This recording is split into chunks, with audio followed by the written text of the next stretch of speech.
It's Sunday night, 9 o'clock. Welcome to All Lacrosse Live. Again, we're back to our regular time, so this should be fun, guys. Man, has it been a fun weekend. I don't know how busy you were, but my God, it was all NLL all the time for this kid. And between the NLL Hall of Fame, which we'll get to a little bit later in the show, the draft, which we'll get to a little bit later in the show, man, has it been busy. Man, has it been fun. With me, as always, is Shawn Slaght over in Moose Jaw. How are you, Shawn? Doing good. Thanks, Gary. And over in Connecticut, I have Muffler Mike. Mike, how's it going? I'm doing good. You guys have as good a week as I did? Oh, yeah. Yes. Well, you know, I also had the end of the Man Cup. More like the beginning and the end of the Man Cup. But really, you know, funny thing about that is I know it looks lopsided at 4-1, but any one of those games could have gone the other way. They were all within an eyelash, and the ball just happened to bounce Six Nations way. Like, don't take anything away from New West. Man, did they play that series hard. And we're going to get into that in a little bit as well. Just before we get rolling, I want to make sure that we do all this network stuff. And remember that all the shows are streamed across Facebook, Twitter, YouTube, and Twitch. And you can get all the action on eopsports.com. Remember to hit the subscribe, follow, and like buttons, and always share. As you can see, we have plenty of shows, and as the Eagle season is going along, there's even more shows coming up, including draft shows and anything like that for you guys who are doing those pools. But you can also enjoy all the affiliates like Broad Street Bully Podcast, Philly Press Box Radio, Edge of Philly Sports Live, Birds IQ, Patterson Avenue Fanatics, Talking Philly Sports with Matty B, Devereaux Sports, Painted Lines, Party on Broad, of course, the Steel Steps as well. And we're going to get a visit from Pat in a little bit, also talking about some wings lacrosse. But, of course, he's one of the hosts of Steel Steps, amongst other shows there. And if you missed a show, no worries. You can grab all the podcasts on all the major podcasting companies, which include Amazon, iTunes, Google Play, TuneIn, Stitcher, and Spotify. And if you also want to catch us with our library, you can go to All Lacrosse All the Time on YouTube and get any one of our shows. As well, you can go to the EOP YouTube page and catch any of the shows that are on the network. Remember, you can stay up to date with all sports by visiting eopsports.com with great articles from our huge staff of contributors. While you're there, please subscribe to our newsletter. We're back. Just a reminder that before we get rolling, that this part of our program has been brought to you by Dolan's. All right, guys, when you're staying local and you want to watch a great game or just hang out with some great people, make sure to go to Dolan's Bar at 24 East Sellers Avenue at Ridley Park. Right off of I-95, south of Philadelphia Airport, Dolan's Bar is the place to be. Great music, great times, memorabilia giveaways, great drinks, and even better food. You never know when a former Philly sports icon walks through the door. You got to go to Dolan's, 24 East Sellers Ave at Ridley Park. Tell PJ that EOP sent you. Go to dolansbar.com or follow them on Twitter, Facebook, Instagram, or even TikTok. We'll see you there for the game. I wonder how many takes it took them to get that. You know, with the right amount of beers, that could be a fun little. Never mind. Anyways, once again, we're back to our turf monster idea, right? Oh, wait, never mind. Also, Eduardo, man, Eduardo is with us. He is coming to you from Jacksonville, Florida. How are you, Eduardo? Glad you could join us again, as well as everybody for your weekly contributions. We appreciate everything. Also, remember, I forgot. Oh, well, couldn't have been that important. First off today, we have a retirement dog of, and it's a pretty major one. Brody Merrill has called it quits, and his note to the public was, of course, the time has come for me to retire from playing lacrosse. Thank you to the Orangeville Northmen, Salisbury School, and Georgetown University for shaping me as a player and person and setting the foundation for my career. Thank you to the fans, owners, coaches, GMs, and support staff of the Portland Lumberjacks, the Edmonton Rush, Philadelphia Wings, the Toronto Rock, and the San Diego Seals of the NLL. Nothing in lacrosse matches the intensity of the NLL. It was all-consuming, and I enjoyed every moment of it. Thank you to the fans, owners, coaches, GMs, support staff of the Baltimore Bayhawks, Rochester Rattlers, Toronto/Hamilton Nationals, and Boston Cannons. The speed and athleticism of high-level field lacrosse is unparalleled. Playing in the PLL was an exciting and unique time in my lacrosse career. It rejuvenated me in the field game. Thank you to the Rebels for going for it. To the Brampton Excelsiors, Coquitlam Madanax, and Six Nations Chiefs, senior lacrosse was where I made some of my best lacrosse memories. To the Canadian national team, it was always my proudest moments in lacrosse representing Canada. Thanks to all my teammates over the years, those relationships are what I will cherish most of my playing career. Thanks to all the coaches and players at the Hill Academy, it's been an amazing coaching and playing in parallel. I wouldn't have been able to play as long as I did without the Hill. I won the lottery when it comes to sports parents. Thank you to mom and dad for all your support and encouragement in the sports from 3 years old to 40 years old. Thanks to my brother Patrick and sister Tori, who were two of the biggest influences on my lacrosse career. Thanks to my wife Alex for experiencing all the ups and downs of lacrosse, sacrificing so much to allow me to pursue my playing career for so long. Yes, I will finally retire. Thanks to my in-laws, Eric, Kathy, and brother-in-law, Mark, for all your support, particularly our first few years with kids when things were crazy. To all my trainers, doctors, PTs that helped me in the trenches and got me through some of the dark times in the game, especially my brother-in-law, Drazen, in recent years. To my kids, Sawyer, Henry, and Wyatt, who always put things in perspective and for making me the proudest and luckiest dad in the world. Lacrosse is an amazing game, and I'm forever indebted. That covers everything, I think. Fantastic. What a fantastic player. He's going to be a fantastic coach when he finally figures on the place that he's going to do it, San Diego. Mm-hmm. Well, everybody else is there, right? So, yeah. But for now, I'm sure that he's going to spend a lot of time with the Hill and get everything there. Yes, Eduardo. Brody has made the game better. Fortunate to see him play. Absolutely. Yeah. And here in Toronto, we were fortunate enough to see him as a captain for a couple of years as well. Have his bobblehead over in the other room. He's always agreeing. Love my bobbleheads. Somebody to agree with me in here. We had some signings, guys. We had a couple of really interesting ones. The first one, of course, Logan Schutt is now with the Calgary Roughnecks. Did that take everybody off guard? A little bit. A little bit, yeah. I didn't expect it either. I didn't hear anything down the pipe. But, I can see it. I can see him fitting in there very nicely. And he's that veteran leadership that just might be that extra oomph, which is what stopped him from going to the next round last year. So, always thinking over there. But as we also saw in the draft, I think Calgary did fantastic there. The Sanderson Cordingly effect is taking shape right away. And watch. This is not going to be a sit-down team this year by any stretch. And, of course, anytime you have Del Bianco back there. It gives you a chance to win. Yeah, all things possible. Yeah. The next one is really great. I'm very happy about it because he's a friend of mine. Bryce Tomey has signed a 2-year deal with the Colorado Mammoth. Bryce, I've known him for a while. I went to Prague with him. Actually, he played for the Gales. He was the defender of the tournament in that tournament. He is everywhere. He is a true athlete. Transition, he can score for you. He can dig for you. He had a great President's Cup. I think that he's going to hit the ground running with Colorado. And with some of the players that are still there, I think sky's the limit for what he can do. And his athleticism should carry him. And by having a 2-year stint, you don't have to put all the pressure on you to do it in the first week. So he can actually get himself adjusted and get moving. But I'm very, very happy for him because he wasn't sure where he was going to be playing. And this is great news. Austin Hazen. He has signed a 2-year deal, re-signed with, of course, Rochester and coaching. But he had a great rookie year. And, of course, another great summer over in Peterborough. So, he's just getting better and better as it goes along. And he was already, through the Brampton organization, he was already top of the hilt. I believe he left as the captain from Junior A.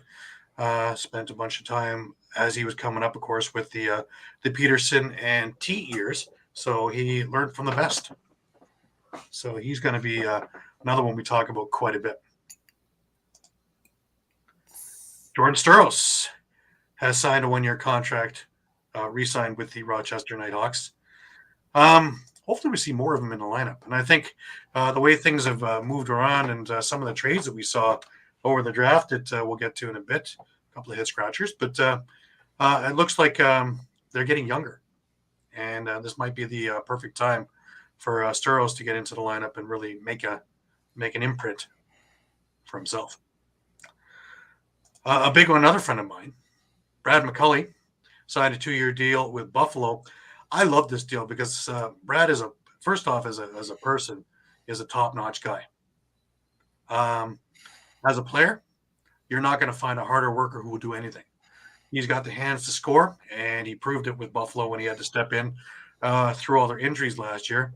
He can drop the mitts and fight for you, which again he showed in Buffalo, but also has that grit. He is a perfect guy for Banditland. He has that kind of blue-collar mentality, but a white-collar kind of finish.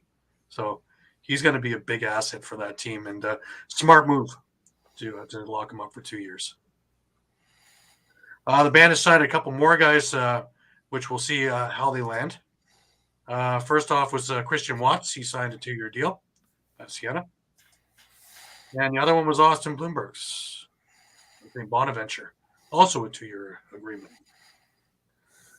Bruce Alexander for the Rush. The offensive coordinator. Yeah. So he's going to be joining on with the team. And, well, he's got a lot to work with, Shawn? Oh, yeah. Yeah, we're just going through it lately. It's looking pretty good so far. Yeah, that's one of the 3 or 4 teams that hasn't stopped moving. New York is one of those teams. Vancouver is one of those teams. Calgary has become one of those teams. But Saskatchewan is definitely that team that just hasn't stopped moving. There's always little things that Keenan is doing. And if you're not very careful, he will steal your lunch from in front of you. Oh, yeah. He's very good at that. But while they were doing all that, the Rush also decided that it was time to rebrand. You want to bring us up to this a little bit, Shawn? Yeah, so they kind of teased us a little bit in the coming weeks with a anonymous this slogan saying "You heard," HERD, because their new logo is now a buffalo head with or bison head with a lacrosse stick in the middle. I can kind of maybe go through the design a little bit. Obviously, like I said, the bison head with the lacrosse stick. They have a hexagon shape to represent Treaty 6 territory. Again, another Indigenous symbolism. Mm-hmm. Rush kind of right through the middle of it. I know some people don't like how it's kind of broken up the words with the bison head in it. One thing that I kind of found interesting with the word art with the Rush, and it's kind of a little bit of a nod to the agriculture sector in Saskatchewan, is that it's the same work art of the Saskatchewan wheat pool, which was a big historical thing when it comes to agriculture in Saskatchewan. So it's a little bit more centralized towards Saskatchewan. Otherwise, colors are all kind of staying the same, that kind of neon green and black, just kind of a new look. And I know Gary saw the jerseys at the draft. Yeah, they were giving them out at the draft. So, yeah, they're looking pretty sharp, actually. They're looking a lot better than I thought they would have. So, the ones that they were giving out at the draft didn't have the Rush lettering on there, just the bison head on there. And it really did look sharp. So, but we do have a video. So, why don't we play the video? And it'll probably do a lot more explaining than we can do. And, well, here it is. You can hear our ancestors walking before us, telling the story of a blessing from the Creator. Here, I speak to you, my friends, resilient by their very nature, a symbol of our heritage that roams the prairies and strikes the earth like lightning with the strength of rolling thunder. Great stewards of the land that feeds the world. These beautiful beings reflect the spirit of the Saskatchewan people. Born today in the shining dawn of a new era. Beneath breathing living skies, we're embarking on a wondrous journey. To celebrate the spirit, to honor our origins, to embrace the future together.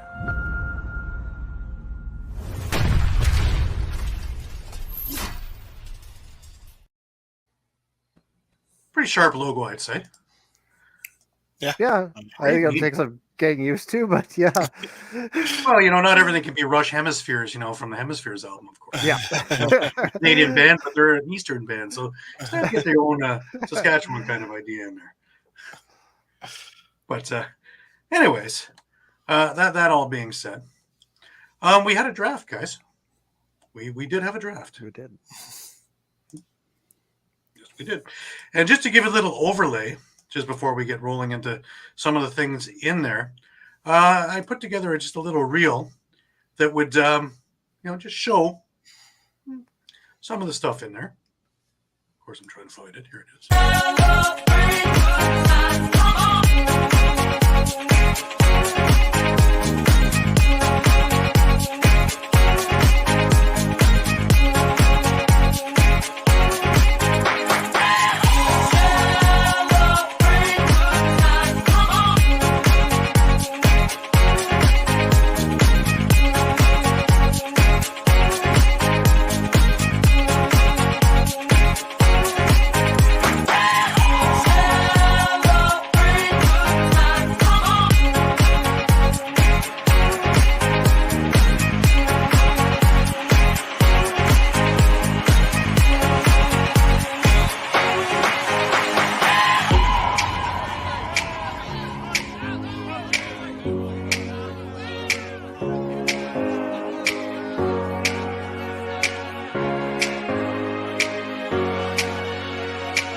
Yeah, it was a pretty wild afternoon. A lot of kids got their dreams come true.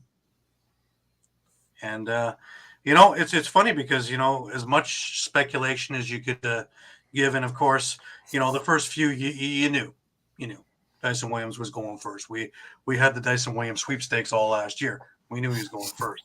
We're just wondering if there was going to be any deals. But, of course, I'm pretty sure they would have pitchforked Glenn Clark right out of Albany if he had made a deal to not have Dyson Williams join that club. Adam Poitras going to Vegas, number 2. That's another great pick. Again, no surprise. Calum Jones going to the New York Riptide, number 3. And a big-time pick there. Teams that really, came across with a lot of things getting done. Vancouver comes to mind. Calgary comes to mind. Albany comes to mind, and New York. Everybody else kind of sat back. Georgia was there quite a bit as well. They had a lot of picks already stockpiled, which they decided to use this time around. And they got a great one in Torrin Eccleston over in the 6th pick. That one, to me, was gold. That was gold. Jacob Hickey's also the one they got at number 8.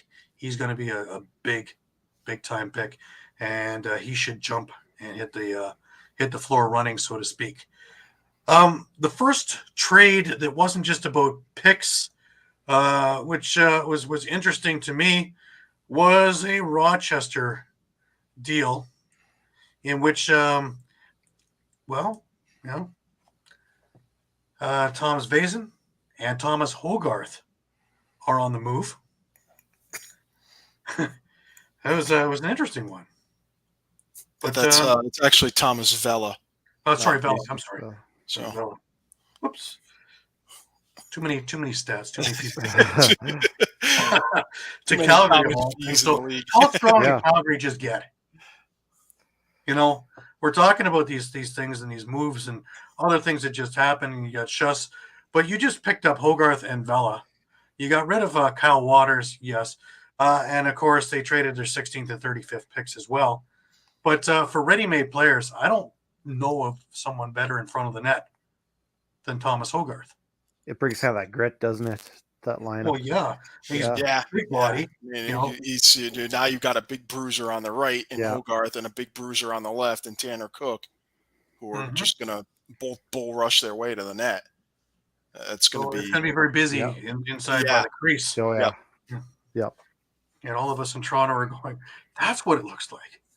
Oh, I knew it. Because we can only read about it. Here you just, you throw it from downtown Mississauga and hope that the ball makes it to Hamilton. You almost should yell 4. There have been games, guys. There have been games. But literally, that was the first one where people started moving around. And it was interesting. That one took people a little bit off guard as well. But in return, of course, Rochester took Ben McDonald. McDonald. And it got a little confusing there. You had a McDonald and a McDonald there. So, but needless to say, that was a huge move. And just as people were buzzing about that, Philadelphia traded their 18th pick over to Vancouver to get the 22nd and the 35th, or 22nd pick, as well as a second-round pick in the 2024 entry draft.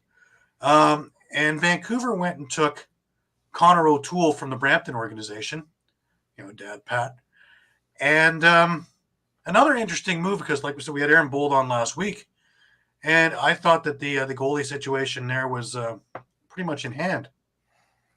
And now you have a Junior A star in Connor O'Toole, Aiden Walsh, a former Junior A star, and going into his second year, and Aaron Bold, who is the guy. And as Troy Cordingley said, you want a consummate professional, a man of his word and everything else, and that is Aaron Bold personified. So what you saw last week is the guy that you get on the floor as well, which is gold.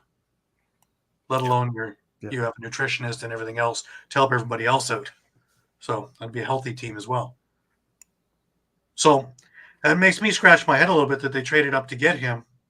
Do we see a deal coming? Do we see Aiden Walsh being moved?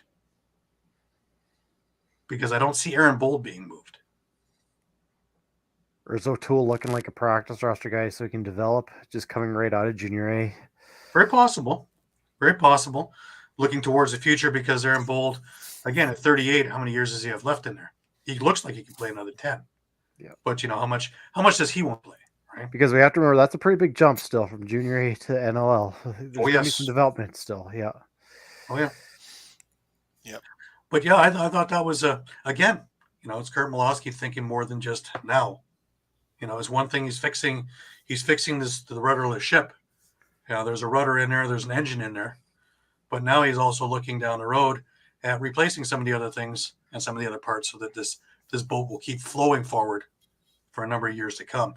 So, the breath of, if I was living in Vancouver, this is a breath of fresh air. This is something that you haven't seen since, I don't know, probably since they were in San Jose, that a team had that kind of foresight and, wherewithal to do these kind of things. Well, they had 4 first-round picks? Like, when was the last time they had a first-round pick, let alone 4? Yeah. So an abundance of while. things. And they picked up some pretty good players, let me tell you. One, of course, I've talked to you guys and I've talked on Blue in the Face, is another one. It's a favorite of mine, Peyton Cormier. His mother and I work for her. So I've known Peyton since he was a little boy.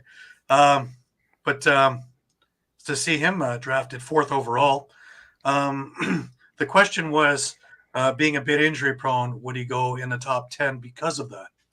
And it certainly looks like Vancouver has figured that one out.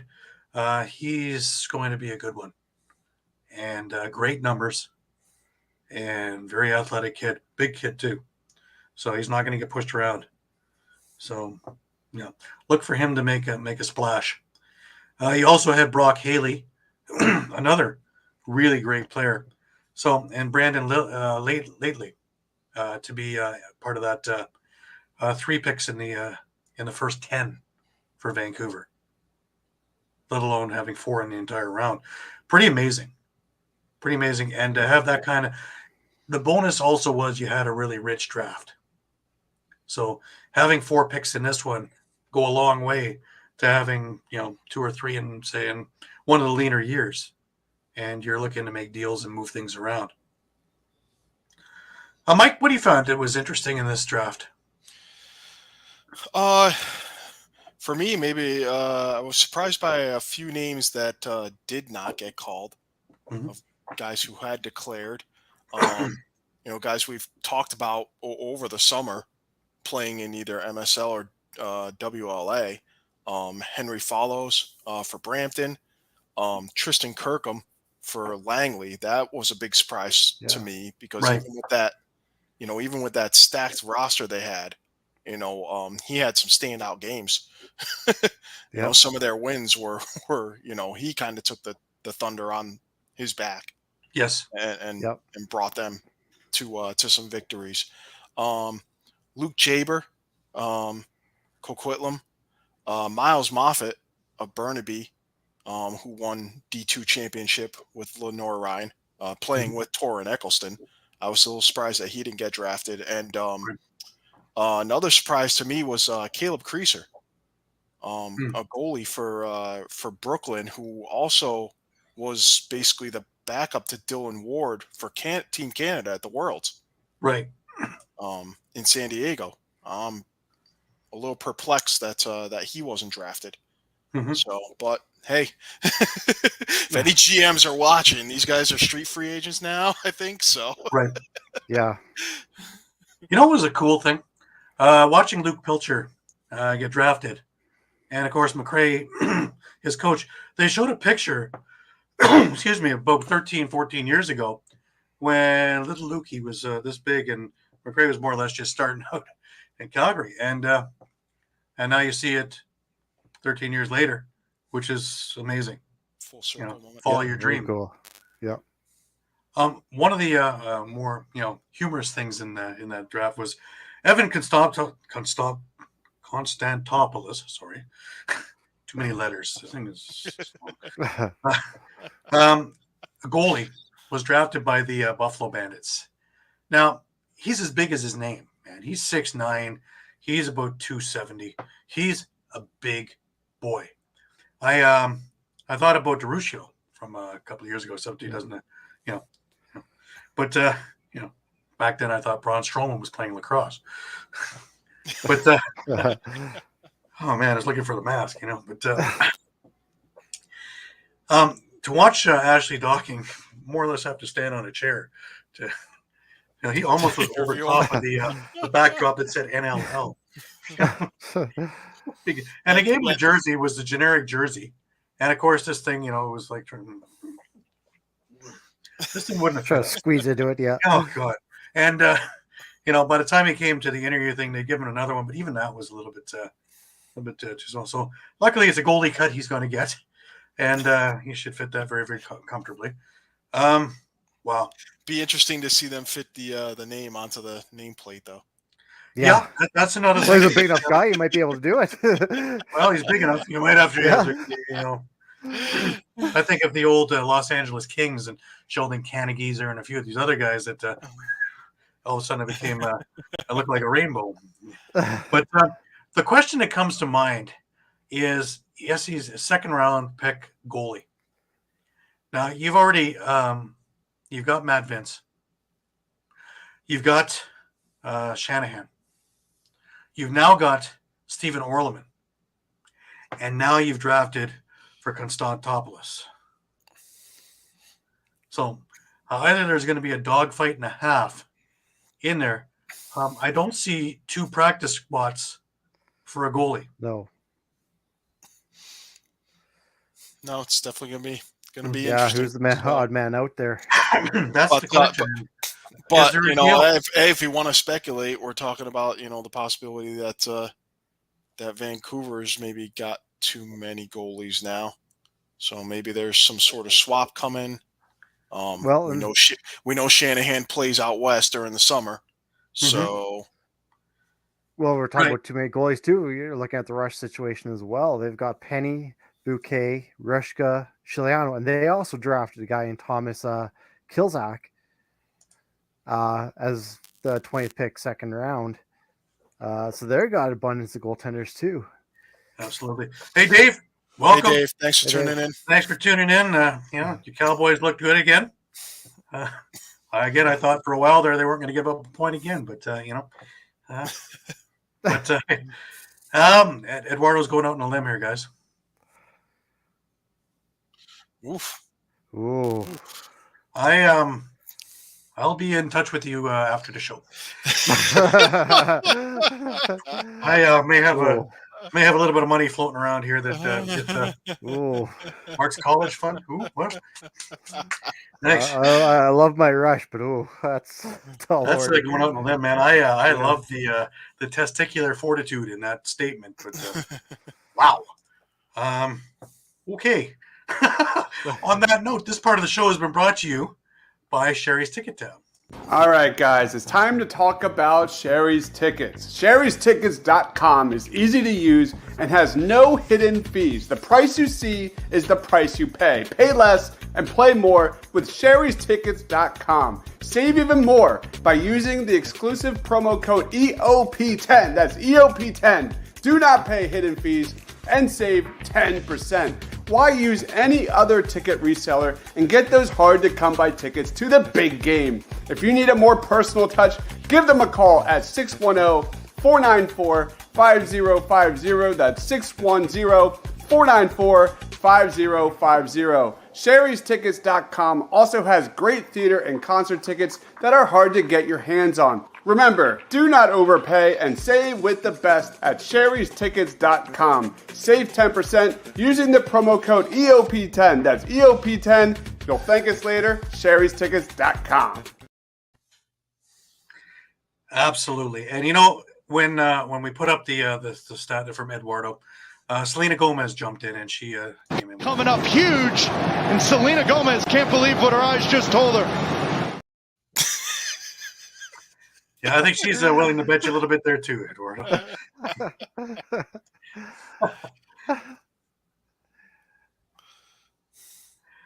Oh, that's awesome, Dave.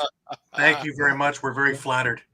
Absolutely. Congratulations on a great game and also having the boys win, And of course, it wouldn't be a Philadelphia Eagles win week. Of course, they did it on Thursday. But, keep it going, Gary. There you go. Tradition. Yeah. Tradition. Hang on. As a Vikings fan, I may need to mute this part. Fly, Eagles. Fly, Eagles, fly.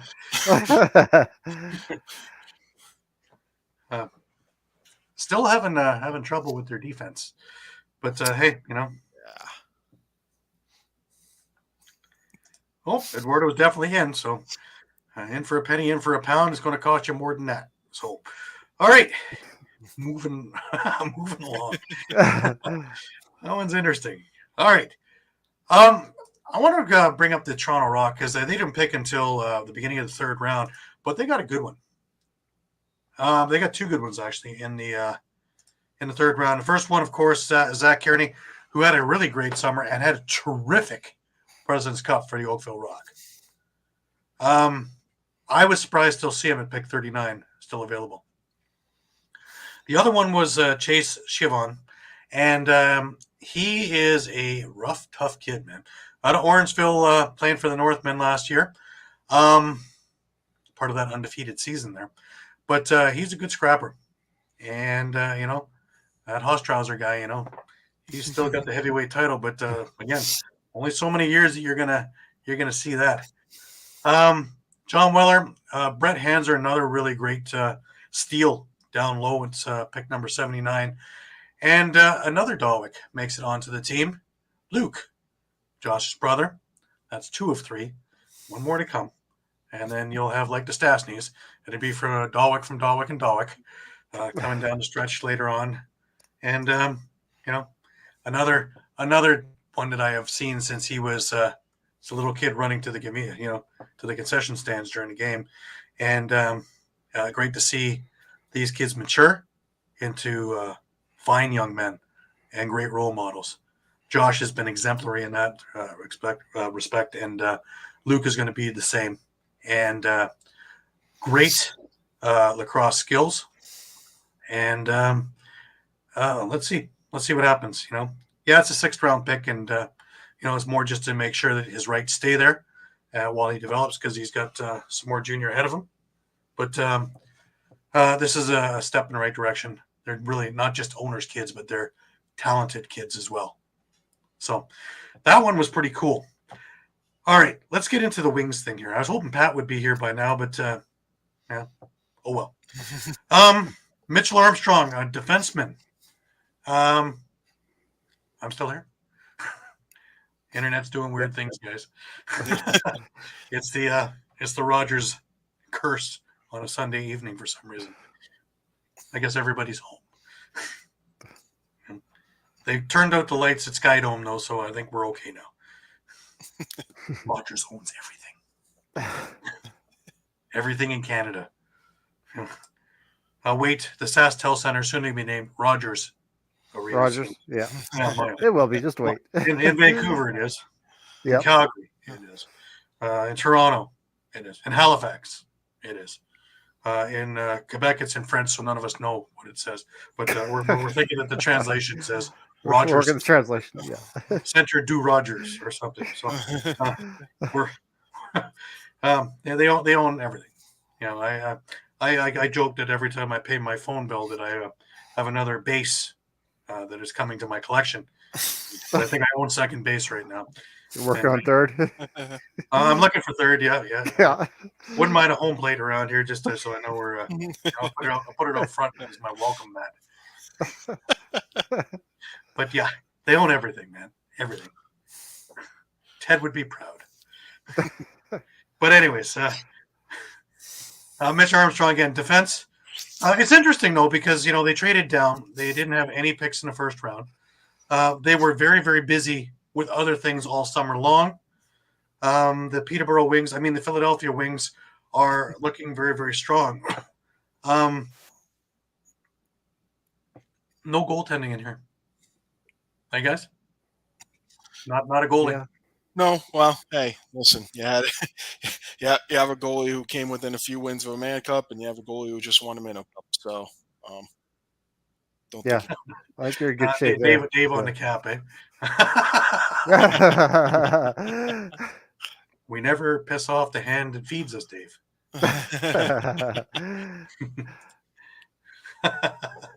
But yeah, I guess in that respect, it's not really a surprise that there isn't one there. They have a good mix of defense and offense and transition, for that matter. I was actually surprised to get Hayden Fox at 91. He was that low in the draft. Yeah, I think that's going to be a steal for them. Obviously, his brother is Jake Fox, who currently plays for Albany. Yep. He's bounced around a couple of teams, but he's just as big as his brother is. So 6'5", 230 or 240. So he's going to be a load to move, down in front. So exactly, because you do have to remember that Kyle Matisse is no longer with the team. Some of their lefties have departed now. Kyle Jackson, Hunter Lemieux. Yep. So. Yeah, I can see why, and like I say, it's a steal at 6th round pick. The other one that got my attention was Stone Jacobs, transition guy. Yes. Yeah. Yep. And is he going back to school? I don't think so. I don't think so. I think he's. In fact, I think most of these guys, there might only be one or two of those guys who are going back to school. So Paul Day definitely, thinking about right now and getting guys who are going to come in and compete right now. Yeah. So. Yeah, for a team that didn't really do much in the first couple of rounds, they did make an impact, and I like this Wings team. I like what they've done. I like what Paul Day has done. You think he would get away from the Peterborough thing a little bit after last year's experiment, but he added different pieces of it, and he's added things from outside around it. So I think that this reincarnation might be the one, because it started coming together near the end of last year. They started to become a viable force. Too little, too late. So if they actually get moving out of the gate, this East Division is going to be something to behold. There are no easy games anywhere in the schedule, because the West is looking crazy too. The West is just as bad. I mean, Yeah. Like, is there an easy stop now? I don't think so. no. There really isn't. There really isn't. No matter Albany who looks you a are. lot stronger in the East. That was your one game on the calendar where you might circle. And their guys are getting healthy, and they added a whole bunch of really good players. In the West, Vegas, well, take a look what they've done. And away you go. And Sean Williams, I know that wheels are still in motion. So there's more. Yeah. There's more to come in this thing. Yep. So, and especially with Philly, with you still sort of have, even though I mentioned Lemieux getting traded, Kyle Jackson signing with San Diego, you still have a bit of a glut on that left-hand side. You've got both Catoni brothers, you've got Mitch Jones, you've got Blaze Reardon, you've got Matt Rambo, you've got Taggart Clark coming in. So, it's got a lot of depth there. Yeah. Yeah, it's going to be a hyper-competitive training camp in Philly. We're going to have another one like last year. It really is everywhere, but Philly's going to be one to watch. You're going to have 40 names in there, and 35 of them are NLL bona fide players. Again, So once again, you're going to end up having to cut 10 of them. Yeah, the commissioner's office is going to have to take a look at this and say we need another team. There just is. Well, it's a great thing to have. Is there's so much development around that these kids are looking for places to play. And, the Arena Lacrosse League is going to be great. It's going to be something, if you are in East or Western Canada, to take a look during the year at, for a lot cheaper price, to see these kids who are one iota just away from the NLL.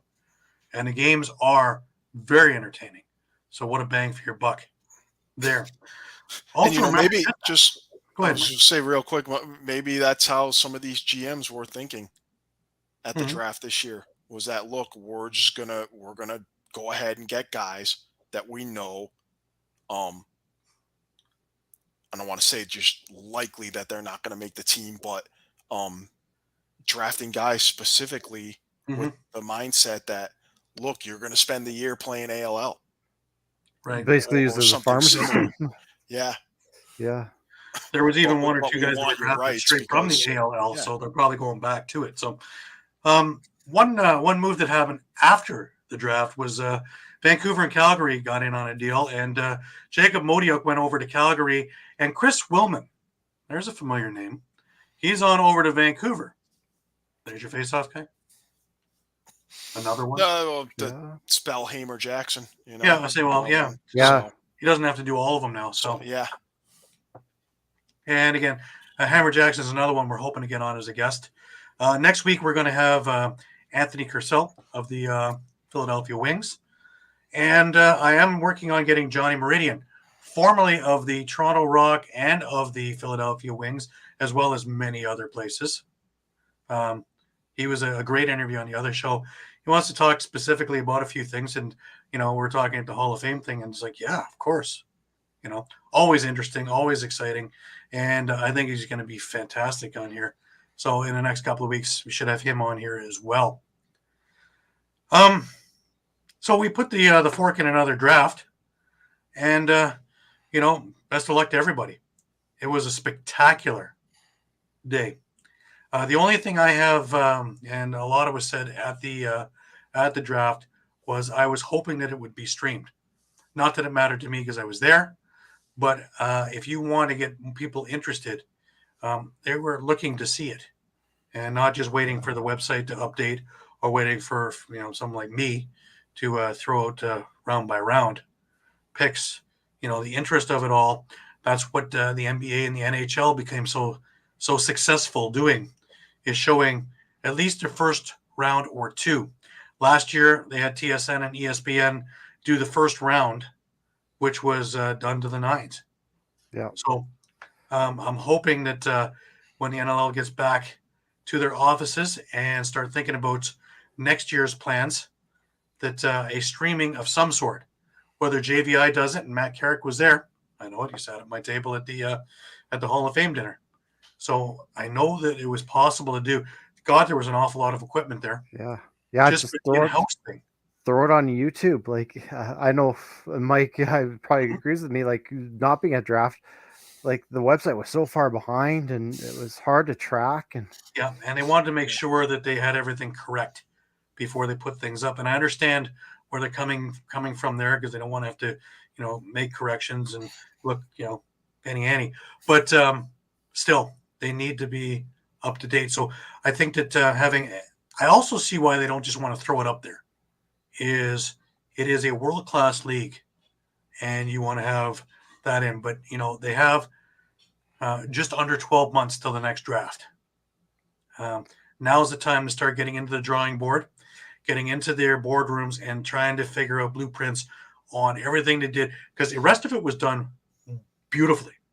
It was everything went pretty much without a hitch, and if there was a hitch, it was corrected immediately. Down to the lighting being good. Sorry, Gary, they're not inventing their wheel here, because they did already have it televised, and they kind of took, dare I say, a step backwards. Well, in a sense, yeah, and I don't think that they realized how big a thing it became, and I think now, with a little bit of backlash that they were hearing, as well as probably still hearing, that they can take it and start looking at how to do it professionally, and no matter where they put it, that we can see it live. And I think it would go gangbusters, and it would just be from here to here. Everything else is moving forward. Let's get that solved as well. And I think we're grooving. All right, let's move on. We had a Man Cup, believe it or not. Yes, we did. And we'll show that graphic. But of course, we had winners. And Six Nations Chiefs won 4-1. When we last saw each other, it was 2-0 for the Six Nations Chiefs. And again, it wasn't easy 2-0. There was a 1-goal game, a 2-goal game. Let's go through these last couple of games, Shawn. Yeah, you bet. I guess we can go on to Game 3, where Six Nations took an 8-7 win. Even with that, I mean, hats off, as we're talking about Zach Higgins. He faced 56 shots in that game and still only lost that by a goal. And that was with 8 goals. I mean, still he stood on his head. But yeah, heading into the first period, Six Nations went up right away 3-0 with goals. 2 goals from Eric Fennell and then a goal from Randy Stotts. And we're thinking, oh, maybe this is going to get a little out of hand. But you know what? After one, it was 5-1 for the Chiefs. But give New West credit for just kind of, fighting right back. Yeah, hell of a fight, yeah. Yeah, they came back, outscored the Chiefs 6-2 in the second period. And it just came down to the game winner by, of all people, Lyle Thompson, with, I guess it was just over 5 minutes left in the game to win it and give Six Nations the chance at least to sweep it in 4, which is, they didn't, but it was a damn close one. And the Tuesday night game, which was Game 4, which the Salmon Bellies wound up prevailing 11-10, and I go with prevailing because this thing went back and forth all night. Unlike the other games, the Salmon Bellies got off to a quick start in this game, up 2-0, 2 minutes into the game on goals by Crowley and Mitch Jones. But bang, in the next minute, Sam LeClaire and Brian Cole, and we're tied 2-2. Salmon Bellies come back with a goal a couple of minutes later, 3-2 for them. But 2 goals quickly from the Chiefs, Lyle Thompson and Brendan Bombury, and they're up 4-3. Salmon Bellies come tie it, 4-4. But Larson Sundown with 1 second left on the power play to end the first period, and it's 5-4 for the Chiefs heading into the intermission. Well, coming out of the second, the Sandbellies come out with 2 quick goals, and Hayden Dixon and Mitch Jones, they're up 6-5. The Chiefs tie it 6-6. Colton Clark gets a goal for the Sandbellies at 7-6. Dane Smith comes back literally a couple of minutes or whatever. It's I think it's 24 seconds later, and it's 7-7. Chiefs take a lead a couple of minutes later with Cody Jamieson scoring, but Jeff Cornwall shorthanded. This was the big thing for New West. They weren't very good on the power play, but they got a couple of shorthanded goals, timely goals in this series. But Cornwall got a shorthanded goal to tie it 8-8 in the third period. Cody Jamieson came back with the power play on that same power play and made it 9-8. Sandbellies came back with 2. Mitch Jones and Anthony Malcolm about halfway through the period, and it's 10-9 for the Salmonbellies. The Chiefs tie it with Lyle Thompson, and the way this series has been going, you're expecting, here come the Chiefs. Here comes that last second dagger, and it's over. Jeff Cornwall in transition off a Patrick Shumate pass with about just over 3 minutes to go, and it was 11-10, and they wound up holding on. Zach Higgins was spectacular in net in this game. Cody Jamieson was your first star. Mitch Jones was your player of the game for New West. New West brings it and stays alive by winning 1, which brings us over into Game 5. Yeah, and again, it was a tight match. I mean, it could have gone either way, really. And as we were making our predictions, I said Salmonbellies in 5. I had to throw it out there because I figured that this team is good enough to at least get 1. I know it is a stacked Six Nations, but this is a team with a lot of heart that can get it done. And they had great goaltending really down the stretch. And you're talking about Jeff Cornwall scoring a game winner. That ended up being a big pickup heading into the Man Cup here. Absolutely. But anyways, again, Six Nations starts it off right away with Ben McIntosh. It's actually the Sandbellies that come back to take the lead off goals from Keegan Ball and Ryan Martell. McIntosh again right near the end of the period ties it up. Then with 3 seconds left in the extra attacker, Keegan Ball gives the Bellies the lead once again. But then right here comes Six Nations.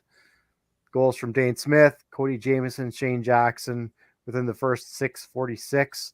And now the Chiefs hold a 2-goal lead. Kevin Crowley comes back a couple minutes later on the power play on the special teams to narrow that lead down to 1. Again, Shane Jackson had a huge game. A couple more goals. It's now 7-4 the Chiefs. Heading into the third, looks like the Chiefs might be kind of starting to run away with it, but again, you can't count out this new Westminster team. Not at all. Hayden Dixon with a pair of goals, Will Malcolm, and about the halfway point, and we're tied up. But then I think they just kind of ran out of gas after that. Brian Cole, Cody Jamieson, Dane Smith, Ben McIntosh, that 4-goal run kind of mid to late third period gave him the 4-point lead. Ryan Martell scored a couple late with the extra attackers. They tried to kind of get back into it, but congratulations to the Chiefs on their Man Cup win. Yeah, and Cody Jamieson was the MVP of the series. Now you mentioned Jeff Cornwall being an interesting pickup. Dane Smith was a really interesting pickup for Six Nations. You think he made a difference? Oh yeah, I think he made all the difference. To tell you the truth, because Austin Stotts was suspended before this thing began. The rumors were about drug use, but nothing have I seen to substantiate that. So that just stays as rumors. But kind of odd that he was the MVP of the MSL, and before playing a game, he was suspended for the Man Cup. Very, very odd. Yeah, and especially without a word. Again, that's just kind of we're all going on rumor, right? So it's take out with a grain of salt. So nothing is substantiated. This is just innuendo, but that's been the scuttlebutt. So, but I mean, up and down that lineup. I mean, well, yeah, they were built for this, right? It was we tough. saw that before the MSL season started. That take a look at what they're doing, because how many of those guys that they borrowed from the West came back to bite them like a Larson Sundown? These were very shrewd moves. Jacobs was very, very smooth doing these. So, like I said, all credit to New West because a lot of people had them written off in this series, and they everybody in the expected five, it to be Langley, right? Because even Langley in did the the same five, thing. they gave them games, right? Like they did not make it easy. Well, like I say, Yeah, but any runs could have gone the other way, right? I think we felt that really 4 teams were really pretty much built to win this year in Six Nations, Peterborough, Langley, and New West. Yeah, Peterborough was I more think of the that would be number 4 of my choices, and it became more apparent as the summer went along because they lost a lot of guys. A lot of guys weren't back, and most importantly was Matt Vince or Mike Poulin, and you had Landon Kells doing the majority of the work, and Drew Hutchison, who are both good goalies, but they're not Matt Vince or Mike Poulin. And we saw some of the growing pains in there. And you had a much younger lineup in there. And, the distractions at the beginning with the Sean Evans thing, that didn't help. How it was handled, whatever. But as things moved along, the team did gel. And, it looked strong, except if you take a look at their record against Six Nations. I don't know if they won any. And if they did, it was the one when everybody was over in San Diego for the Worlds. Other than that, some close games, sure. But it seemed as though when Six Nations wanted to really crank it up, and it didn't matter what team they were playing. I think Peterborough, the one that got me was when Brampton came in and beat them in Peterborough near the beginning of the season. That one got my eyebrow up and was like, okay, that doesn't happen. Yeah. But it was an interesting year. I do think that next year is going to be even more interesting because remember, a lot of these guys are going back to where they were. That's 1. Peterborough is going to get stronger. That's 2. Oakville should be back in, and you're going to see a lot of the guys who played in the President's Cup back there. So they're going to have a strong team. So it's not going to be a 2-horse race. Brooklyn's going to have another year under their belt. Brampton also should have another year under their belt. And guys like Henry Follows and, big parts, integral parts of that. And Dan Teed will have another year to maneuver and, set aside. Because remember, a lot of those games that Brampton lost were 1-goal games that they lost with 5 seconds left. There was at least 3 of them that I remembered last year. Yeah. Their defense was good. They couldn't score for a lot of those games. They're losing 5-4 or 5-2. These are hockey scores. These aren't lacrosse scores. Yeah. But you're holding a team that's a powerhouse to 5 or 6 goals. Your defense is pretty solid. So if they can get some offense to complement that and keep the rest of it together, I got news for you. There's a silent killer that's going to go and change the whole dynamic of how that league is viewed. If we actually find Joe Norton again, because nobody's heard hide nor hair from him, he just kind of rolled up his shingles and said, "See you later. You guys are nuts." Nobody's heard a thing from him. So who knows if Owen Sound is even going to have a team next year. So that's all up in the air. So, but again, they've got an entire winter to try and figure it out. And knowing the MSL, they won't. Knowing the OLA, I was going to say, looking at West, I mean, it could be an interesting offseason too. I mean, I would assume you're probably not going to see much change with New West. They pretty much got their core there. Curtis Dixon's not going to be back for Langley. Do they blow that up now? Do you see them be taking a step back? I think they have to, because I don't think they can keep everything that was part of that. Well, then the other question is too, like Langley picked up Christian Del Bianco's rights just for the Man Cup, so his rights are probably going to likely go back to Coquitlam. So is Del Bianco going to play for Coquitlam next year, or is he going to continue playing Senior B? Because if they do get him back, that totally changes things too. You're going to see a much more competitive Coquitlam team. Absolutely. Well, that was an interesting one, and summer ball is now officially done. So, interesting stuff, yes. Some great lacrosse. Yeah. And we were blessed all summer long with some spectacular box lacrosse. And remember a couple of years ago we were thinking, man, PLL's keeping these guys and we're losing all these players. Can they even survive? Well, not only have they survived, but both leagues have thrived. Yeah. Yeah, and you've seen guys have breakout seasons that you might not have seen if if PLL guys had been able to just go back and play both leagues. Yeah. So, we've Yeah. touched And on that in the with the past. President's Cup, we had things change too. So the MSLs only and WLA both are going to get stronger because, they're also putting in these little caveats that you can't stack your team with NLL players. I think next year is maximum of 5. And then the year after that is going down to 3. If they can close the loophole, it'll be down to 3 next year. So Senior B will be what it's supposed to be, developmental, playing for the President's Cup. And you're going to go back and have MSL and WLA Senior A ball being just that with the best of the best. And, the product's going to be wild. And more things were televised. So the game is getting out there. Now, granted, you have to search for links and this and that and the other, and let's hope that we get that a little bit easier. But again, you've got a year to figure that one out, and hopefully they do it. Well, that's the thing I'd like to see WLA kind of look into. I know it costs money to stream this stuff and get the production, but especially with a Man Cup where you're paying $20 a game. Yeah, that was a little much, I think. Yeah, I'd like to see. Could have put out and everything for 80 or say 70 or whatever it was.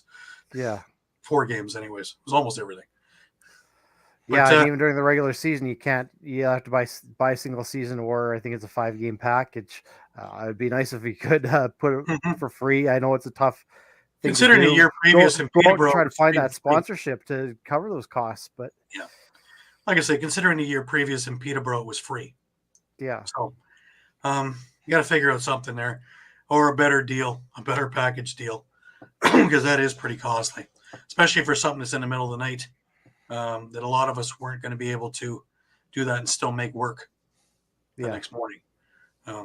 Why were you late? Well, I was up watching lacrosse till 2 a.m.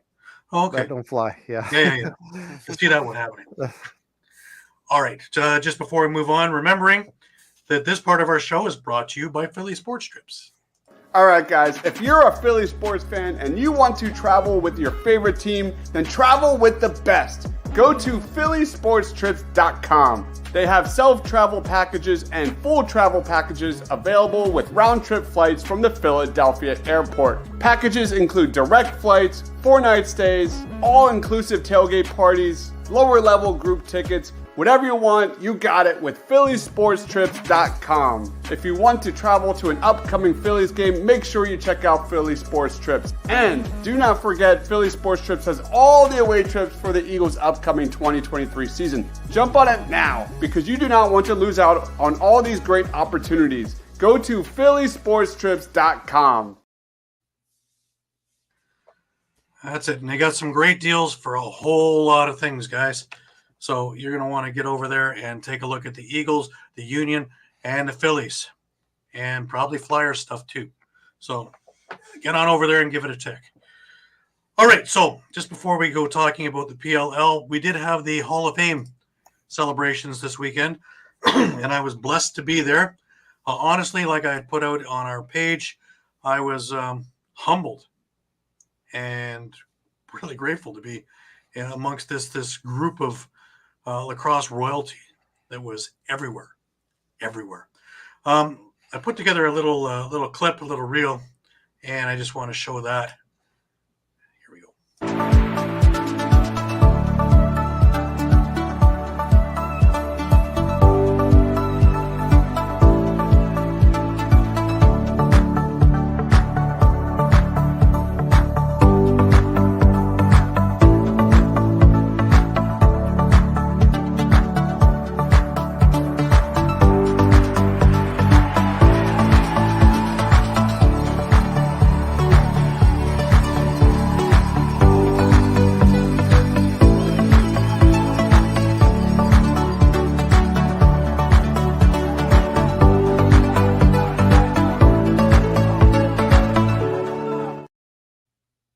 Some of the stories that I listened to were just amazing.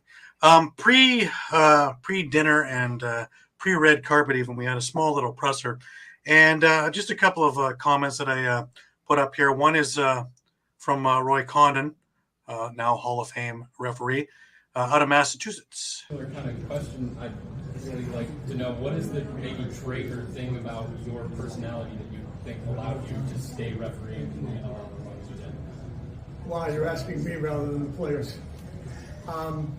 I heard Bill right near the end, the idea of the camaraderie aspect of it, but which you'll hear a little bit. I go back to the early MILL, and it was somewhat the going in with not only coaches, players, officials, trying to grow the league, and everything that we did was league number one.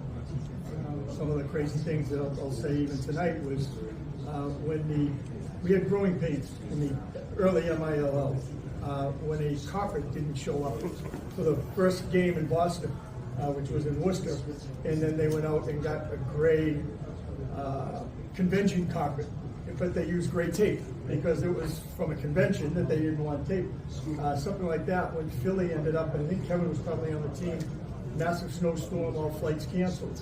They got on a bus, they got to Syracuse at 10 p.m.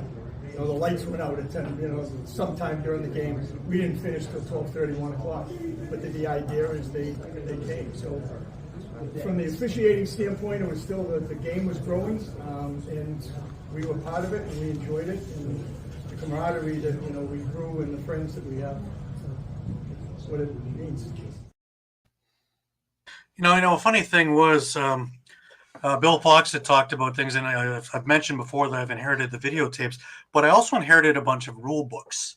Now, the first one that I have in my hand is one of the original Mill ones from 1991, and it's not very thick at all, right? So a lot of the time something would happen, and referees would now get into a little group going, okay, what are we supposed to do here?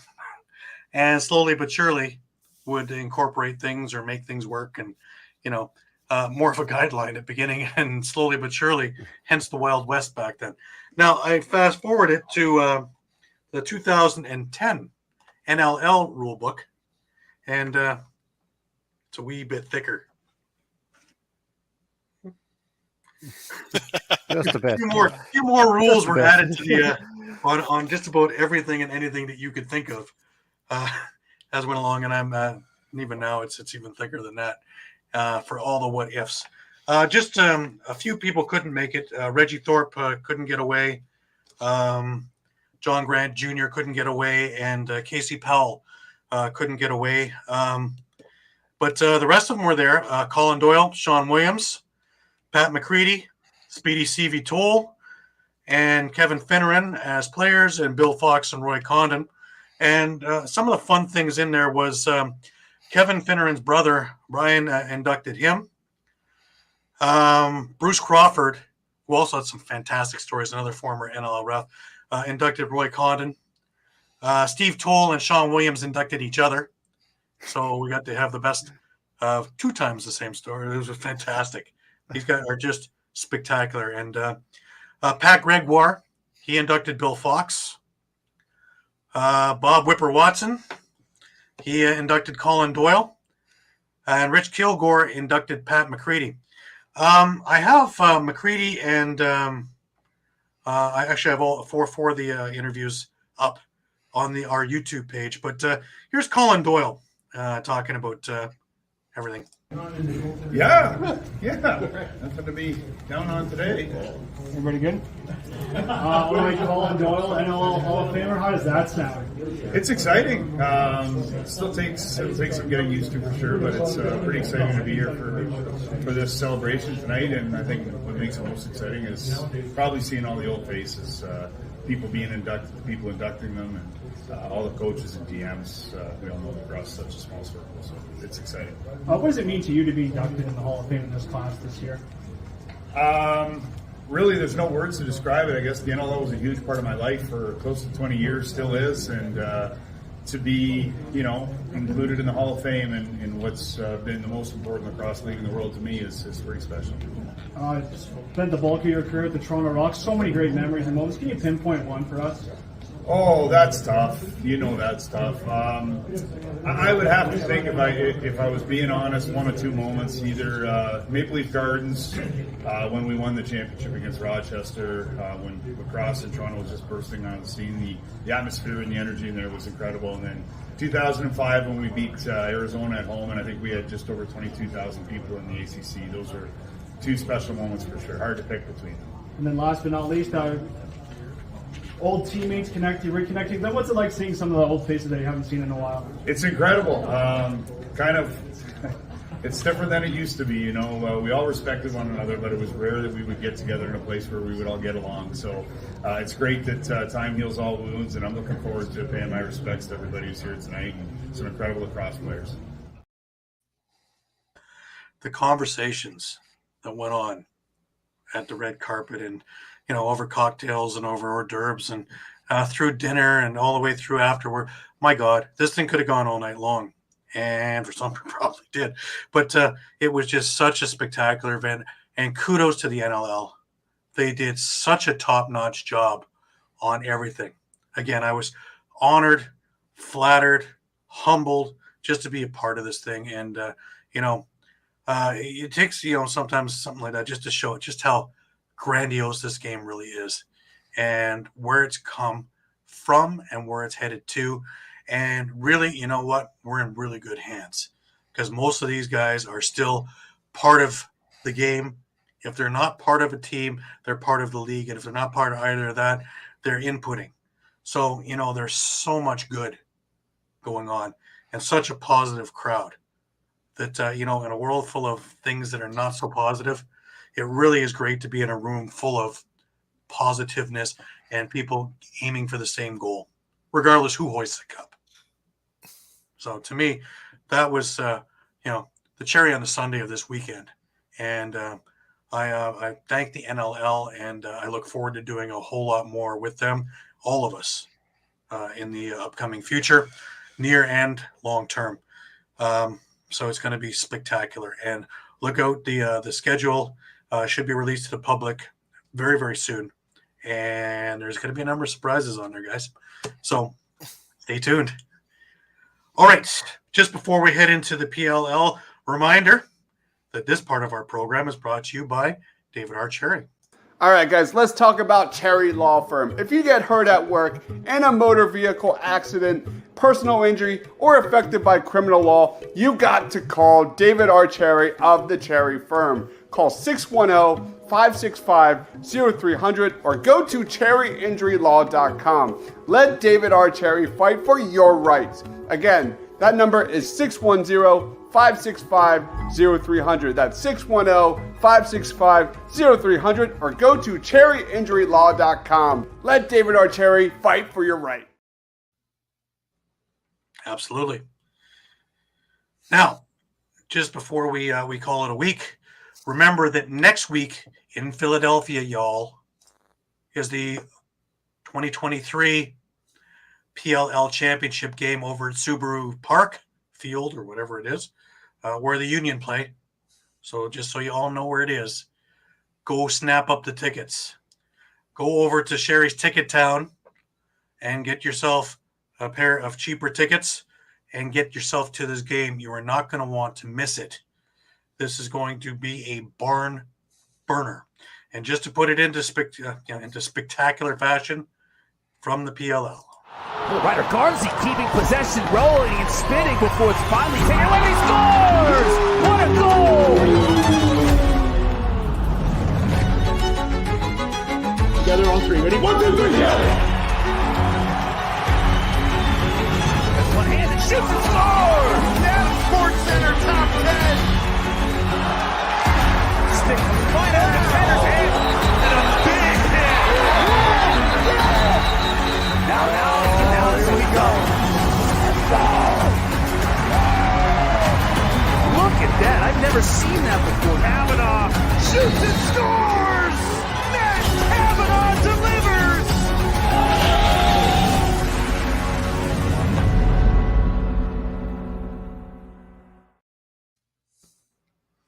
And for the rest of the world, it's on ABC, ESPN. Reason to catch it. You don't want to miss this game. Thoughts, Mike? Yeah, first of all, for the Philly fans, conflicts are minimal. The Union play at the park the day before, and the Eagles don't play until Monday night, and that's an away game. So no excuses unless you have tickets to their finale against the Mets at CBP that day.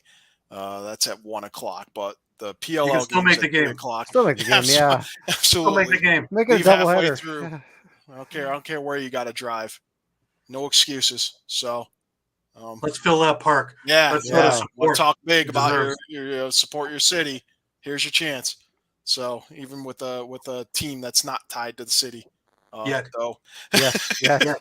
Don't forget my conspiracy He theory. likes conspiracy It could be the Philadelphia Archers at this rate, you know. That's right. Isn't that right, Eduardo? The Philadelphia Archers. Right.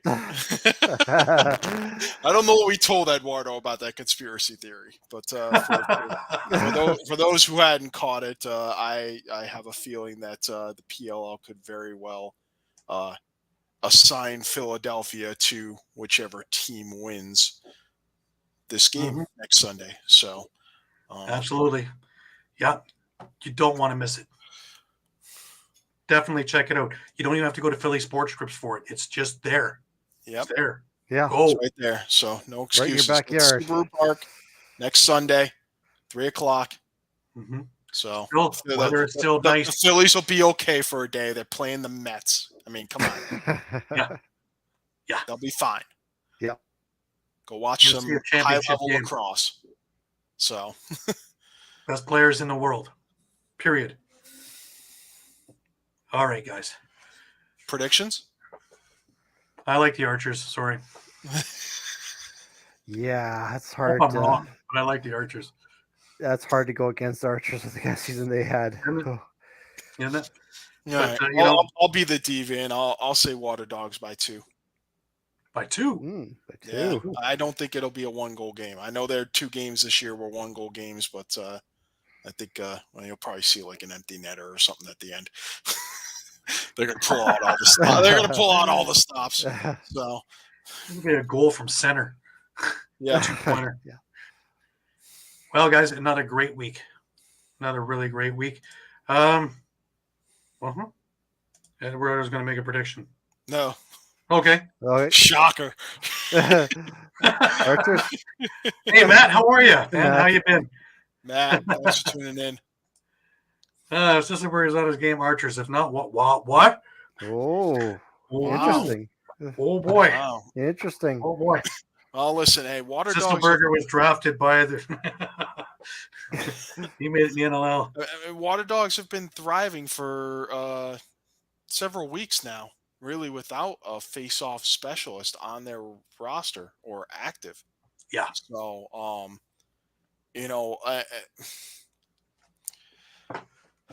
look, I'm not going to say that Sisselberger is going to have, a great game or a bad game, but I think it's going to be you're going to see he's going to see a different strategy being employed. Right. You're going to see Zach Courier, you're going to see Eli Gobrecht taking faceoffs. These guys have taken faceoffs, spot duty in the NLL, so it's not something they're unfamiliar with. But you have that added that added dimension of both those guys being, cost turnover machines, defensive stalwarts. So, I think Sisselberger is going to have his work cut out for him just in trying to guess, hey, are they just going to let me win this and then mug me to get the turnover? Yeah. Or are they going to be fighting me just to get possession? Right. So it's his work's going to be cut out for him. Absolutely. For sure. There's where that face off to the finicky stat. Yeah, I'm going to try and get over to Utica for the Laxney. But I will be over there for the Worlds. So that's a year down the road. But for Laxney, I'm trying to work it out that I can make it in there for it. So sorry, Sean, what were you going to say? I was just saying that's where that face off stat's a little finicky, right? As you can always plan to lose face offs and just try to get that turnover. Yeah. Yeah, possession's going to be major, but I say that doesn't have to be just on the face-off. But that's a hell of a way to get it going. Yeah. So remember, y'all, 3 p.m. next Sunday. Next Sunday. You don't want to meet. You don't want to miss it. No. We want to be talking next Sunday about this fantastic game that was full. Because I know if I could make it out there, I would. But It's a long drive for 8.5 hours for a game. Mind you, if I was in Saskatchewan, don't they do that for Riders games, Sean? Oh yeah, even for rush games, we got guys coming from Estevan to Saskatoon. That's a good 3-4 hours drive. Hey, I do a 2-hour drive just to rush games every weekend. So. And if you all know what it's like in January or February over in Saskatchewan, that 3 to 4 hours is not just a drive through the park. Those are white knuckle drives. Yeah, sometimes it is. Yeah, icy roads. Well, the old saying there is, if you don't like the weather, wait 5 minutes. Yep. And I've been there enough times to know they're not lying. Yeah. It's like Weather by Sybil. Wild out there. But, it is, that's what diehards do. Anyways, remember, guys, you can find us on Facebook, Twitter, Instagram, Twitch, Thread. You can find us everywhere. You can find us on YouTube. I have thrown up the stuff from the Hall of Fame and from the draft on there as well. Small interviews as well. There's also a Kevin Finneran one out there. There's also one by Pat McCready that's up as well. These are great little interviews. So just if you want to have a look, in the next week to 2 weeks, there should be a couple more games, retro games going up there, as well as some other stuff. If you want to see the Saskatchewan rebranding again, I have put that in there as well. So go on over to the YouTube page. Subscribe, please. And let's build that thing up like we're building up everything else. And it's another tool for us to get stuff out to you. Any last words, Mike? No, looking forward to the PLL championship next weekend. And we lost Mike. Sean, you're still with me? No, I'm sorry. I hear Mike. We lost. You hear Mike? He's frozen. I'm there. I'm here. It's weird. I'm looking forward to the PLL game. And there we go. Mike's back on. Mike. That was bizarre. Rogers, man. Here, but I didn't lose you there. Rogers is everywhere. Is that the truth? Oh, my God. Grandpa is a bad drive anyway. So. A long way, man. That's a while. But Matt's going to be look out for Moonbear. He's playing. Oh, excellent. That's going to be cool. That's going to be cool. Eduardo's final words. Oh, he's sent us on over there too. Okay, Sean, any last words before we call it a day? No, same thing. It's nice seeing the draft wrap up. You got the championship coming up, and before you know it, we'll be into training camps here for the NLL. Yeah, that's just around the corner. The schedule should be out in the next week or so. That's going to be interesting to see. Again, like I said, when it goes public, you're going to see a few surprises. Teams that didn't usually travel are going to be traveling. So that's going to be a big thing. Again, this past weekend from the NLL, it was just spectacular. And it's just the tip of the iceberg of things that are going to be upcoming. And opening weekend is the first weekend in December. Training camps will be end of October into November. And then we're going to start talking about the preseason games and all the things like that.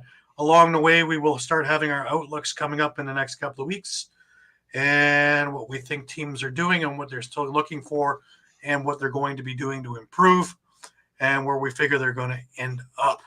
So, that's correct. Uncle Kirk got some really great picks. Halifax is looking good too. Absolutely. And a message for you there, Sean. Nice. Looking forward to it, Eduardo. You're going to help align that tractor route? Yep. We can get the banners up finally. Eduardo, you're in charge of that. Get those nice US type banners, so that Mike feels at home when he's walking down and shaking hands or shaking babies and kissing hands or whatever you're doing. Remember the last time, Mike. Anyways, vote for me. Vote for me. Remember, thousands of letters from one or two of you. But until next week, for Shawn Slaght over in Moose Jaw, and for Muffler Mike Kostiuk over in Connecticut, I'm Gary Groob in Toronto. Thanking you again, week in, week out, for being with us, staying with us, and remember to come back 3, 4, 5 times a day to our pages because the news is always changing, and we have our finger and our thumb on the pulse of the situation. So please give us a look, give us a turn, share it out, and we will see you next week for yet another week of lacrosse. Until then, keep your stick in your hands and be safe.